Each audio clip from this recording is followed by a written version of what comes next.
Welcome to the first ever video uploaded to YouTube. Today, I'm going to be making some OCs, and I don't actually really ever make OCs. I've always been a fan artist throughout my entire time of making art. It's always been fan art. I've rarely ever made characters that are my own, and I think that just comes from the fact that I actually don't do character, story creation that often. I much more do just making silly characters. I don't often think about the story to put them in or anything like that. So I think this could be a fun challenge of getting my friends to send me some pictures from Pinterest and trying to turn them into characters and somehow make those two characters fit into one universe.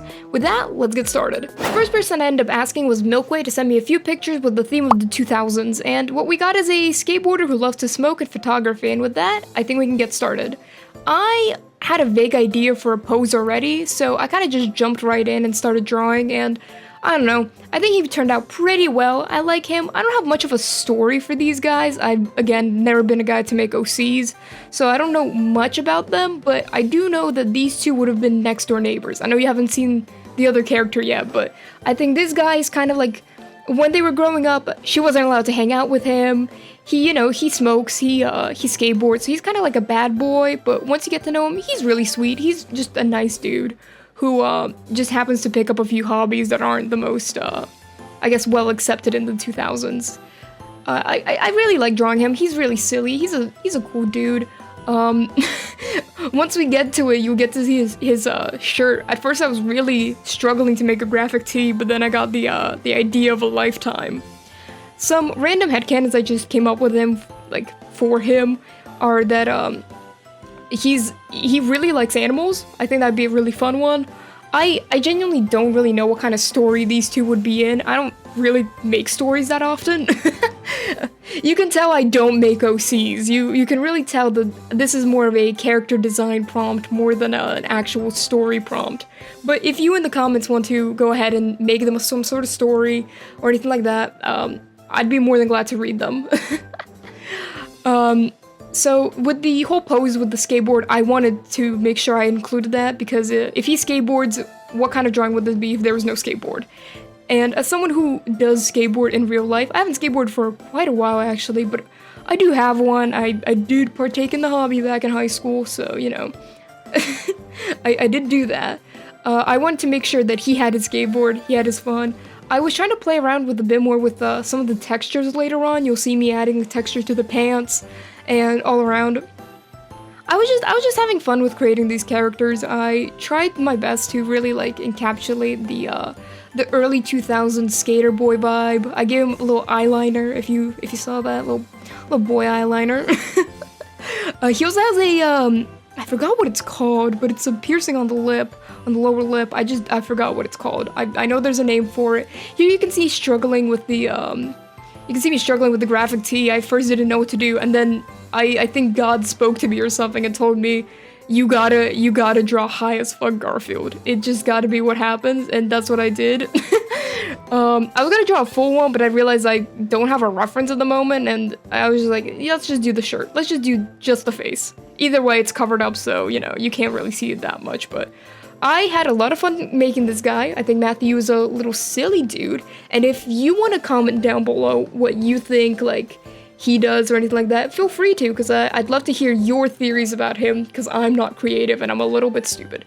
Here you can see me experimenting with the texture of the skateboard. If you don't know, skateboards have a very, gritty texture, so you can stay on it when you skate. I only gave myself roughly an hour to draw each of these, because again, I don't want to spend 7 years on each one of these drawings. If I had more time, I think I would have added a lot more details to him, but I think he looks good. I think he looks like he fits in the 2000s, and overall, I had fun. And here's the finished piece. I actually really like how he turned out, but it's time to move on to the next drawing. So next I asked my friend Peanut to give me a character, and Peanut gave me a lot less to work with than Milk did. I had to work with it anyway, so we got Sophie Jones who crochets, and with that, let's get started. I kind of didn't really know what to do because I knew I had to make that sweater somehow fit in the 2000s, but then it hit me that I just have to make a sweater that's inspired by it. I don't have to make a full recreation of these images, and I think that's where I finally was able to hit my stride and start actually creating a character. So I think Sophie, as I mentioned earlier, Sophie and Matt, I think they grew up on the same street. I think they're next door neighbors. And I think Sophie, compared to Matt, is a lot more like girl next door. I was trying to give her a different expression, and I decided to give her like a silly, goofy one, because I think she's the more fun character, where I think both of them are fun characters. I think just Sophie's the more goofy one out of the two, but I think Sophie's also the smarter one out of the two, where Matt might get into trouble because he's not using his brain. Sophie might be the one to be able to get him out of it. Again, I don't have much of a story for these two. I know I wanted to put a bit of crocheting on her pant leg, but that's about it. That's all I really have. Doing these type of videos have made me realize that I do want to draw characters, like more diverse characters more often. Because I'm a fan artist, so often I draw kind of the same thing. So these videos will really let me branch out and draw more things that I usually wouldn't draw. And that's really fun for me because I've mentioned earlier, I only ever drew fan art growing up. I think I had only ever a few OCs that I forced myself to make. Anytime I had an OC, it was for a reason. For example, it would be like my friends are all making characters, I guess I'll make a character.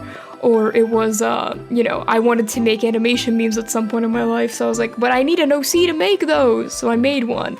And then I never used it again because I don't really make OCs. I think the only real characters that I can really call my OCs are maybe like the NPCs in Sale Archives and and I had a few characters in high school that I guess are kind of OCs, but they are not really visual characters, they were written. So I don't know, I don't really have much art of those guys. And we're coming to the end, and here you can see me adding a little bit of lavender on her pants as like a little crocheting thing. I did not know as much what to do with her, but I think she turned out really cute, and I really like her. I ended up adding that necklace. Oh my god, I need to practice drawing jewelry, because I did not know what I was doing at all. But here's the crocheting, here it is, yay! Anyways, here's the final girl. I really like her, I really like how she turned out.